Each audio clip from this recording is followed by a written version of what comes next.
Despite the power of the Buyid emirs, the Abbasids retained a highly ritualized court in Baghdad, as described by the Buyid bureaucrat Hilal al-Sabi, and they retained a certain influence over Baghdad as well as religious life. As Buyid power waned with the rule of Baha al-Dawla, the caliphate was able to regain some measure of strength.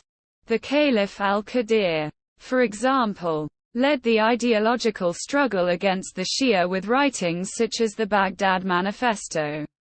The caliphs kept order in Baghdad itself, attempting to prevent the outbreak of fitnas in the capital, often contending with the Ayyarun.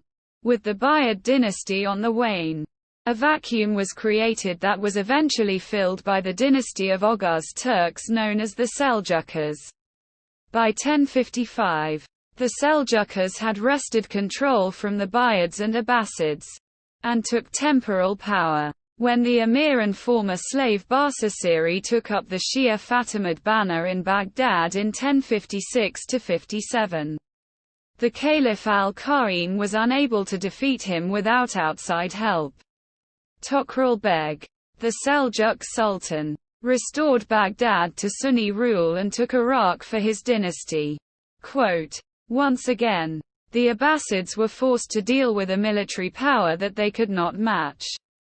Though the Abbasid Caliph remained the titular head of the Islamic community, the succeeding sultans Alp Arslan and Malik Shah, as well as their vizier Nizam al-Mulk, took up residence in Persia, but held power over the Abbasids in Baghdad.